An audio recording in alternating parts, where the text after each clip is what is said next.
Hello, everybody. It's Thursday, the 16th of October, 2025. Very interesting piece in this week's New York Times. Big feature, guest essay with lots of interesting art on how to save the American experiment. Apparently, according to its author, my guest today, John Fabian Witt, America is in crisis. Democracy in the United States is spiraling into a widening gyre of distrust, demagoguery, and violence. So the question is how to save it.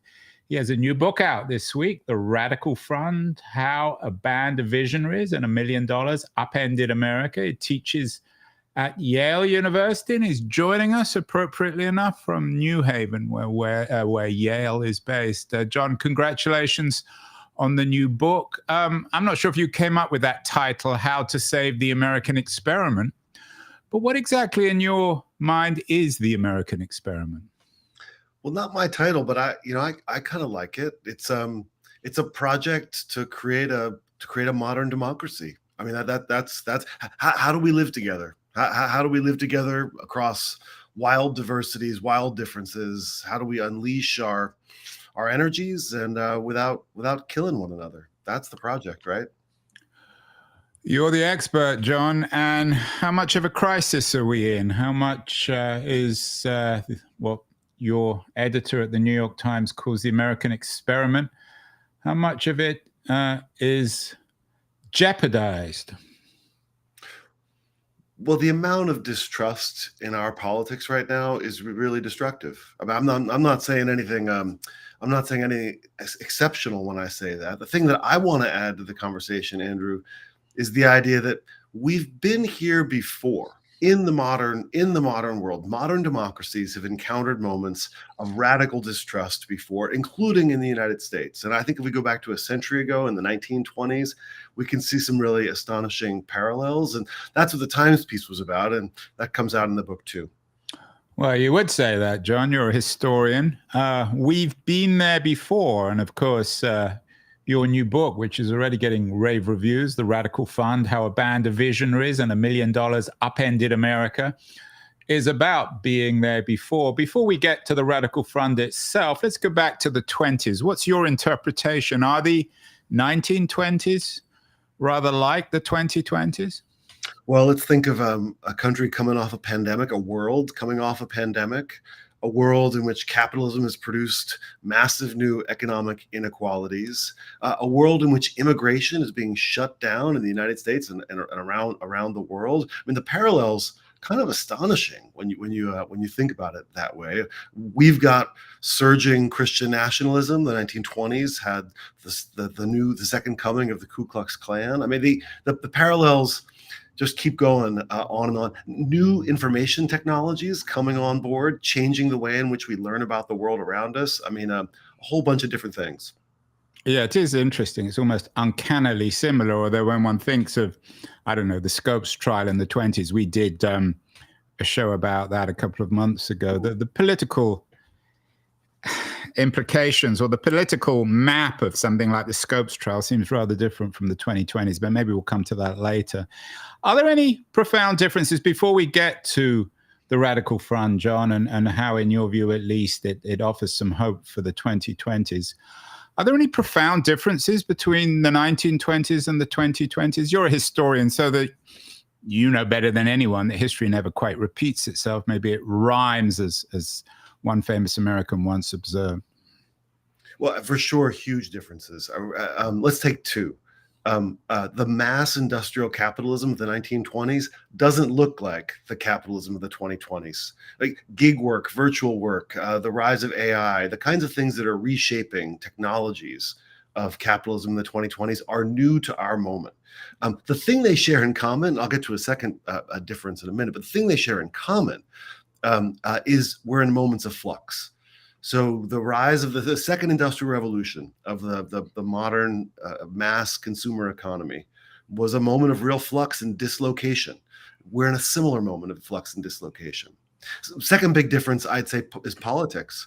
You know, in the United States, there isn't a national political figure who in the 1920s can figure as a demagogue able to take advantage of new communications technologies. There are state level characters. I'm thinking of Huey Long, for example, Louisiana or something.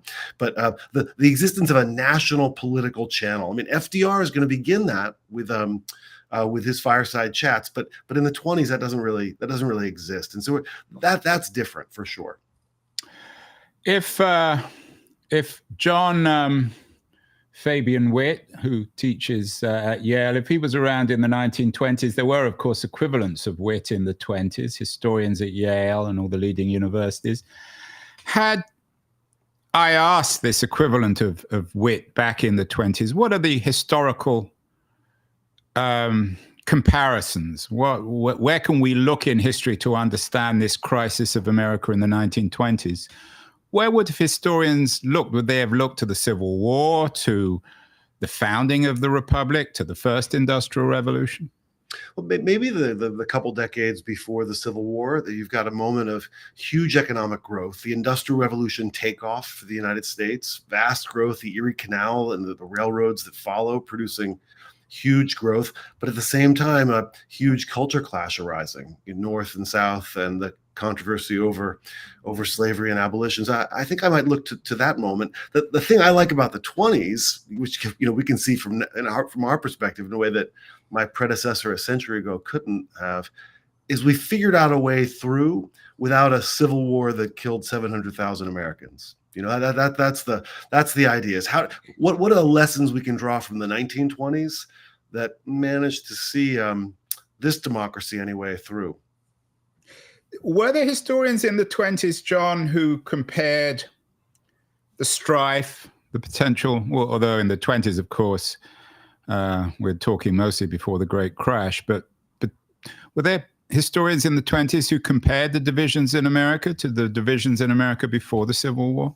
Oh, for sure. I mean, let's think of maybe one of the most controversial but also famous historians of that era is Charles Beard, long historian at Columbia University, and Beard takes an account of American history that's about class conflict from the founding. I mean, his most famous book is about the Constitution's creation in the 1780s.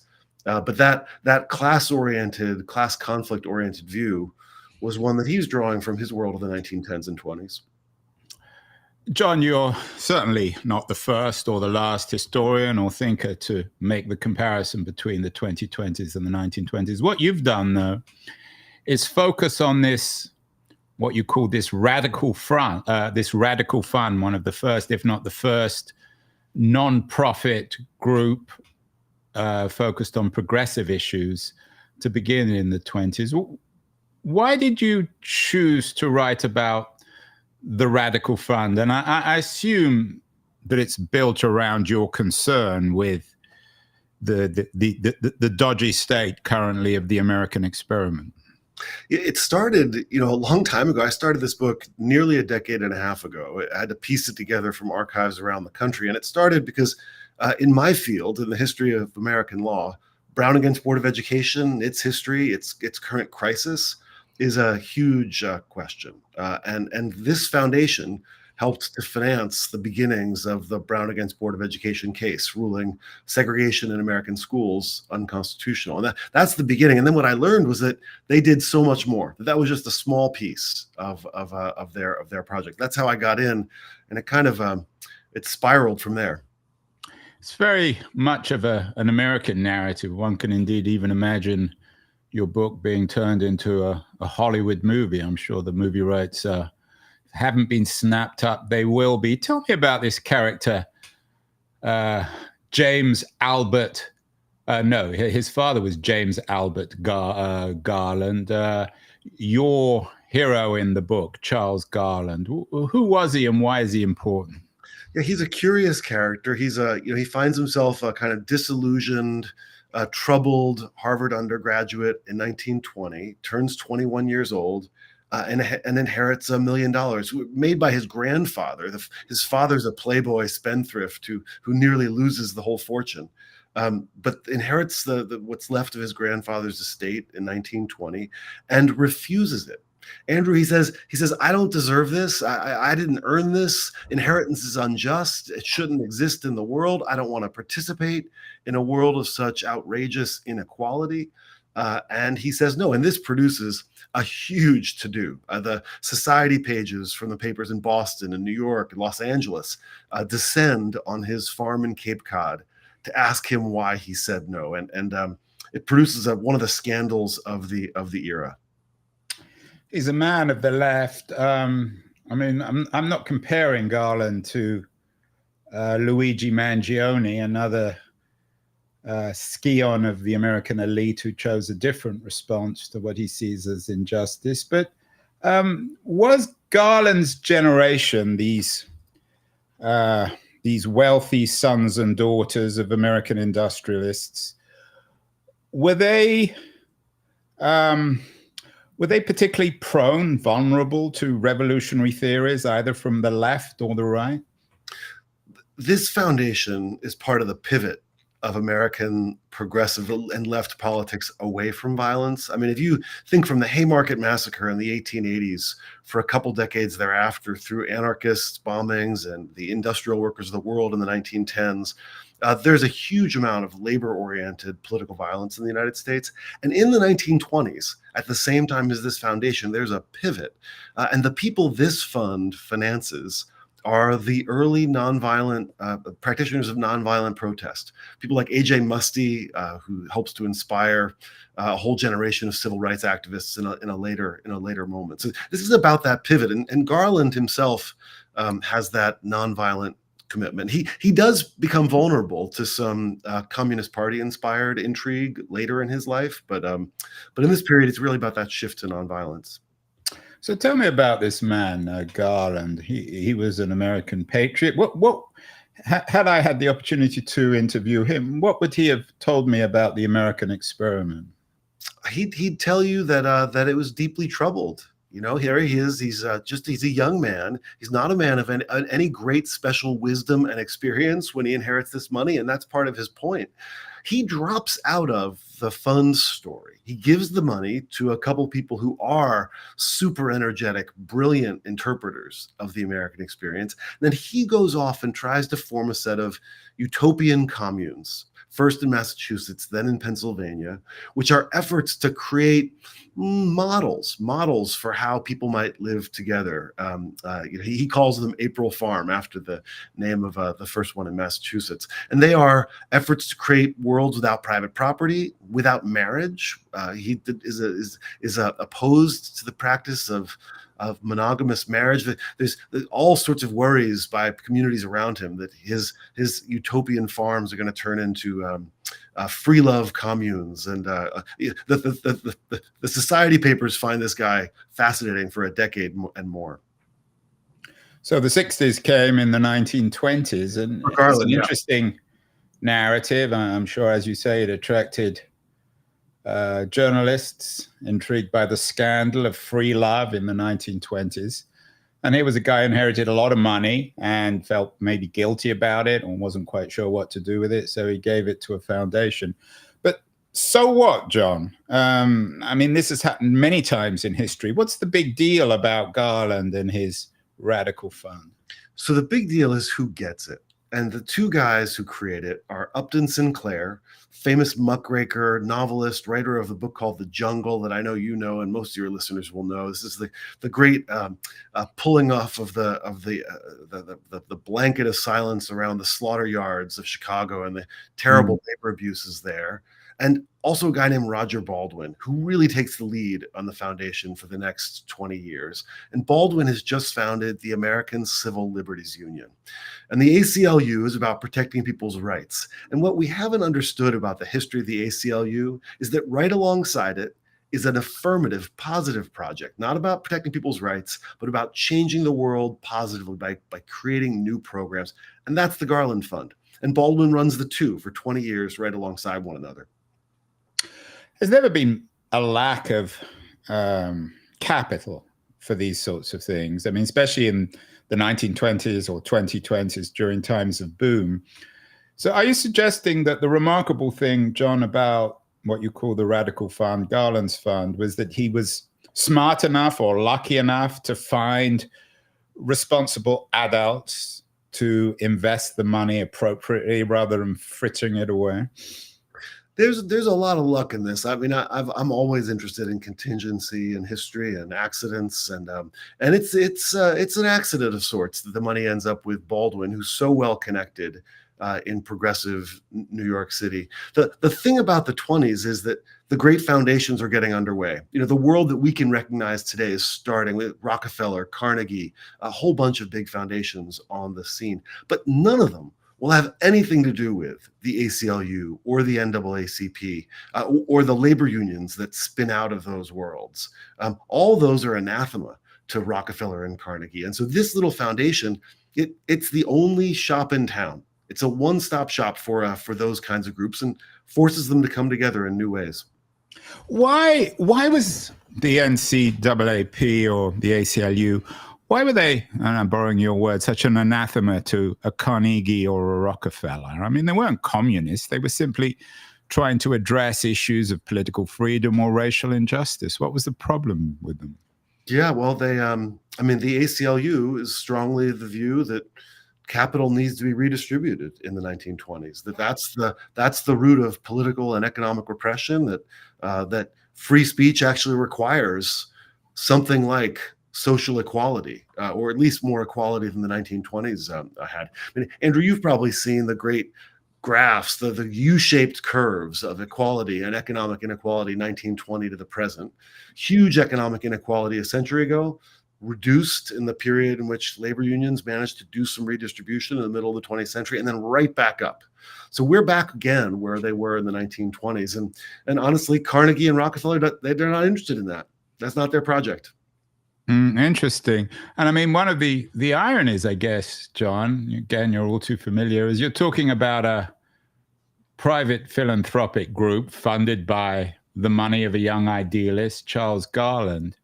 But would it be fair to say that the real restructuring of America took place through government, through the New Deal, and indeed through the Great Crash? You never would have had FDR without what happened economically at the end of the 1920s. So by focusing on this fund, this philanthropic initiative by a wealthy young guy, you're actually ignoring the heart of the issue. Yeah, I thought a lot about this in formulating this project and deciding to spend so much time with these people. And I guess here's one of the ways I started to think about it. I'd love to know what you think about this, Andrew. The thought is that big forces, it takes big forces to change the world. The Great Migration of 6 million Black people from the South to the North, the crash of 1929, the onset of World War II. These are the huge forces, the geopolitical configuration of the Cold War, right? We know, and your viewers know, that those are the things that they provide the energy for big change. But big change, the direction of big change, the shape of big change isn't determined by those forces. That is, there is space for human agency, for social movements to alter the way in which the future comes about. And so that's what I wanted to do. I wanted to see the experiments by these progressives in exile in the 1920s who put in place new institutions, new social forms that then could take on the energy produced by those big things. And so we look at what Roosevelt does. Roosevelt is relying on the brain trust of people from the 20s who are thinking through how to recreate capitalism. And Roosevelt is borrowing from the world of the fund. You know, the last part of the book is watching these outsiders become insiders and watching them bring the experiments they started in the 20s into the New Deal administration. It's interesting in your wonderful New York Times piece, you talk in the 20s about many Americans abandoning politics, surrendering to the jazz age celebrity of F. Scott Fitzgerald and so on. Do you see a similar thing happening today, that people are giving up on politics? Well, for sure. I mean, the politics is such an ugly business right now. It's so full of lies and strategies, and it's just an ugly place. One has the sense that good people don't want to go into it, and that my neighbors don't want to talk about it. And people are looking for ways to to find meaning in their private pursuits. And I totally get that. Family, the arts, theater, movies, and all these things. You can see it in book selling, this business that I've just now entered with the publication of this book. But fiction sales are up, nonfiction sales are down. People don't want to deal with it. The Garland Fund brought together a remarkable group of people. You write about W.E.B. Du Bois, of course, Walter Lippmann, many others, the founders of important philanthropic groups like the ACLU. Was there a politics within the Radical Front? How did they negotiate political divisions between a Du Bois, a Lippmann, people on the left, in the center, technocrats, idealists? I assume they didn't agree on everything. No, there's a huge amount of fighting in the foundation. I mean, I've told you that it was the one place to go, so everybody goes there, and then they have it out. And in the early days, when there's enough money to go around, the fights are relatively diminished. But then as it becomes clear that the money is gonna come to an end one day, the knives come out. There are any number of divides. There's a divide between folks who want to invest in labor and folks who want to invest in Black organizations like the NAACP. That divide comes up in the middle of the 20s. And then at the end of the 20s, the Communist Party tries to infiltrate the fund and take it over. And wrest its remaining resources for its own front groups, and that provides a really crucial fight in the run up to what eventually will become Brown against Board of Education. Could you be a little more concrete about this transition between a private fund and the FDR experiment, and then Brown versus Board? I mean, there are obviously a lot of individuals associated. Are these connections anecdotal, haphazard, accidental, or is there a clear line between what you call the Radical Fund and 20th century progressive American history? Yeah, I think this foundation is an incubator for the kinds of things that come later. It's not sufficient to bring those things about, for sure. That it might be that we need calamity. That calamities need to happen. We need calamity. That's a headline. There you go. Calamity scrambles things and allows for new possibilities to emerge. But this incubator put in place new forms that could take root. I mean, just some examples. The Industrial Union, not a union organized around trades like carpenters, bricklayers, machinists, and the like, but organized around entire industries. That's something that in the 1920s, a core group of people around this fund helped to foster, helped to grow, such that once labor unions could have a foothold in the middle of the Great Depression, the Industrial Union was ready to go. And the brain trust of this fund, flows into the National Labor Relations Board and other key New Deal agencies. You're a historian, John, so you're all too familiar with teleological narratives. But I wonder, I mean, we did a show, we've done many shows on this period. One comes to mind with Adam Hochschild, the author of American Midnight, the period just after the First World War that created the conditions for the 1920s. Are you arguing in this book that had, I don't know, Charles Garland not had his epiphany, or had he met a woman and got a job on Wall Street, or got run over by a car or something, that the whole history of America would have been different in the 20th century? Well, the movements that he's financing exist independent of the fund. The NAACP is formed in 1909. The ACLU formed in 1920, 2 years before this fund gets incorporated and is up and running. And what the fund does is give a little more energy, just that much more energy to those core organizations, those social movements of the 1920s. The thing it also does is bring them into conversation with one another. It brings labor unions into conversation with Black organizations. And that's a famous divide in American history before the 20s. The labor unions in the United States are almost all white.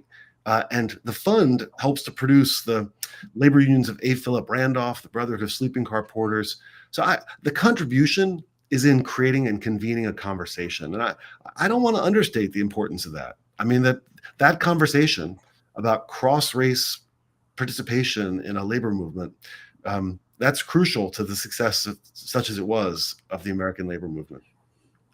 Is the book, is it designed to also inspire conservatives? I mean, it's about the radical front. You wear your politics on your sleeve. It's clearly a progressive manifesto, as Garland's organization was dedicated towards. But conservative nonprofits have also been enormously influential. Indeed, the reaction, it seems, against FDR's New Deal in the 60s, Phyllis Schlafly, the Heritage Fund, and so on and so forth, they could have almost read your radical fund before it was written. Well, and they did. I mean, the Volcker Fund in the 1940s and 50s, which is really in some ways the beginning of the civil society philanthropically financed critique of the New Deal regime. The Volcker Fund folks are replicating the successes of progressives in the 1920s and 30s and incubating a critique of the regime that in which they find themselves. You know, philanthropic foundations in the United States have the role of agenda setters. They are triggers for change. They spark change. They can't drive it through, but they can set agendas for politics, and that can happen on the left or the right. And for the last couple generations, it's been much more successful on the right. And honestly, there are ways in which the right today in the 2020s has more successfully conceived of configurations of society and politics to match the economic crisis of our late capitalism moment. So how should progressives read this book? There's no, as I said earlier, there's no lack of capital, John, for investing in progressive movements. Many progressive billionaires still in Silicon Valley. Reid Hoffman comes to mind. The widow of Steve Jobs has invested massively in media.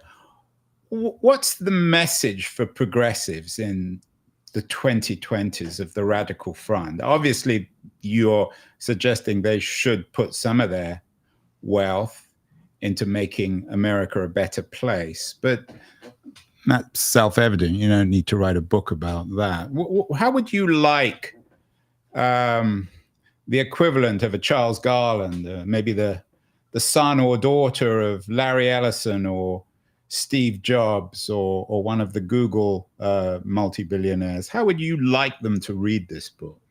Well, one of the lessons is that it's not sheer volume of dollars. I mean, Garland's inheritance is $1 million denominated in $1920. If he makes another million on the stock market of the 1920s, mostly it's in a First National Bank of New York shares. It's a predecessor to the Citigroup empire of today. So let's double that. It's $2 million, still a fraction of what Rockefeller and Carnegie are doing. You index for inflation, we're talking about $40 million in the 2020s. I mean, this is tiny as compared to the giant fortunes of today. If you scale it to the size of the 2020s economy, you could describe it as roughly $800 million. That might be the equivalent amount. Even then, Andrew, small as compared to the amounts that we're talking about with the great financiers of our time. So amounts are not the key. What this group did, because it was the only game in town for left organizations of the 1920s, is it produced conversations among people who disagreed with one another about the core issues of organizing a better politics of their time. And those conversations, well, they were transformative. I mean, will conversations be transformative today? Who can know? Who can know? There were all sorts of failed efforts in the 20s, as there are always failed efforts. But having a conversation with the most important social movements of the day, ones that are fighting with one another for resources, ones that are at odds with one another, see the world differently, and putting them in the same room, that made some magic.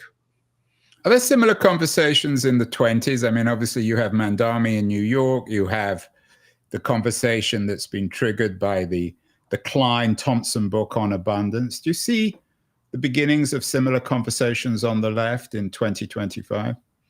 Yeah, for sure. The political exile of folks on the left is producing a new set of experiments and efforts to figure out how to reorganize large numbers of people to connect them in meaningful ways to their politics. You see it also in efforts to manage the information space. A radically changed information environment that we've been in the last generation.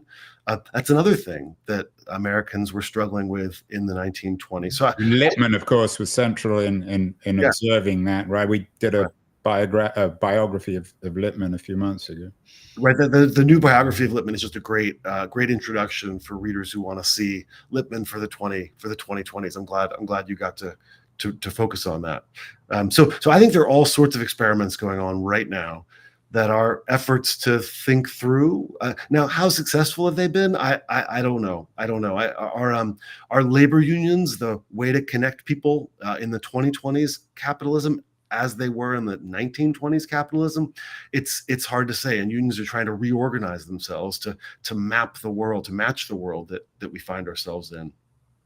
Do we need to think differently? I mean, that was, of course, the Apple marketing scheme for selling the personal computer. But do you see a lot of the problems with today's progressive conversation that they're simply recycling the conversations of the 1920s, in a sense, trying to go back to the 20s, when the 2020s, as you know, the economics of the sharing economy, the proletariat has been replaced by a different kind of class. Do we need to think differently here? We need some new categories. I mean, of course, borrowing from the past, just as folks did in the 1920s, will be of value. But the categories of the 1920s have in some ways run their course. The basic institutions that created mid-century liberalism in the United States, the Industrial Labor Union, the Civil Rights Organization, the Civil Liberties Organization, each one of those is in its own crisis. And there's a real need for some new imagination of the kinds that I think were exercised in the 1920s in the extended world of this foundation. One of the big characters in your book is Walter Witt. Was he the first secretary of the NAACP? Certainly a very influential activist on the civil rights front. Do you think that the race issue is as central in the 20s as it is in the 1920s in America? Oh, for sure. And James Weldon Johnson is the first Black secretary of the NAACP. He's Walter White's predecessor, and he's on the board of directors of the Garland Fund. He's the first director named to the fund. And here's the reason why it was. And Baldwin had experience in St. Louis before and during the war with horrific racial violence. There's a massacre in East St. Louis in 1917 that Roger Baldwin gets to watch from across the river. And that causes him to see that the Great Migration that's bringing Black labor from south to north is one of the central challenges of the 1920s, especially when immigration is cut off east to west. Once European immigration is cut off in 1920 and then again 1924, that Great Migration is the central social project of the age, as Baldwin sees it. And so that puts race right at the front of how American capitalism is going to work. No, I know that, but my question wasn't about the 20s, it's about the 2020s. Is race as central in whatever questions are, whatever's threatening the American experiment? It clearly was central back then, although, of course, most Black Americans didn't have the right to vote, so they weren't even part of the democratic system. Well, in all sorts of ways, yes, I think it is. I mean, think of the way in which immigration since 1965, since the 65 Immigration Act, which lifts the gates created in the early 1920s, the American demographics have transformed themselves in all sorts of ways, and the reverberations of that transformation are incredibly apparent in our politics.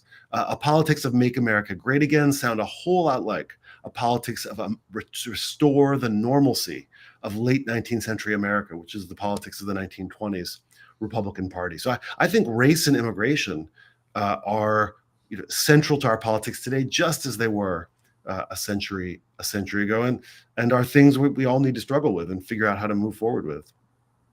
What about the issue of marketing? I hadn't actually realized that Edward Bernays, who basically invented PR, the double nephew of Sigmund Freud, both his mother and father were brothers or sisters of Freud. how important was the marketing of the Radical Front? Did Bernays, who doesn't have a great reputation on the American left, was he really important in terms of getting the message out? And did he make stuff up? I mean, Bernays was a brilliant inventor of facts. Yeah, what he does for the NAACP is design their anti-lynching ad campaign in 1922, which is remarkably successful, even as their legislative campaign in that year is a failure. And Bernays is emblematic of the way in which this generation of American progressives are focused on things that Walter Lippmann helped focus them on: the power of public opinion. I mean, they can't come out of the World War I experience without being focused on the way in which public opinion can be manipulated, shaped, reshaped by the pictures in our heads, as Lippmann so famously put it. And Bernays is, quickly for Madison Avenue and American capitalism, that's his career. Bernays is one of the great students and then practitioners of public opinion shaping. So should we admire him, even though if he was doing it for conservatives, we'd be outraged? Well, he does some. I mean, like many people, he does some good things and some bad things. I mean, what I think is striking there is the willingness of this group of progressives to borrow from the most innovative, most cutting edge moves in public opinion shaping and marketing. They have an uncomfortable relationship to American capitalism. They're using the fruits of American capitalism to try to rein in its excesses, and they're intensely aware of the ambiguities. They're worried about being hypocritical all the time, and they're accused of hypocrisy all the time, and they struggle through with all those things. Would it be fair to say, John, that one perhaps difference between today and the 1920s, there was a lot more trust in politicians? Wilson was once trusted in America, of course. The end of the First World War undermined his trust. Another of your central figures, Robert Wagner, a U.S. senator. The Senate was much stronger as an institution. Is that a difference between the 1920s and 2020s? Is that Americans no longer, it's not just not trusting their politicians. They don't trust the institutions. They don't trust the very infrastructure of democracy. Yeah, we're in a low trust moment for sure right now. I mean, I think what we're coming out of is a period of trust built up by the consensus culture of the middle part of the 20th century. I don't want to exaggerate the trust of 1920s America. This is an America of the Ku Klux Klan, of ferocious anti-immigrant sentiment. I mean, James Weldon Johnson, great character in this story, he doesn't trust Woodrow Wilson. He gets fired by Woodrow Wilson because he's black. And the entire federal civil service, the entire black federal civil service gets pushed out by Wilson in 1913. And of course, Wilson's record on race was anything but exemplary, wasn't it? Exactly, right. And so there's a lot of realism about politics in the 20s. And the project is to create a new infrastructure, an infrastructure of unions, an infrastructure of information that will allow trust to flourish. I think of mid-century institutions of trust as things that came out of this world of distrust. So rather than being sort of knitted into the very infrastructure of American democracy, the Tocquevillian analysis, you're suggesting something different.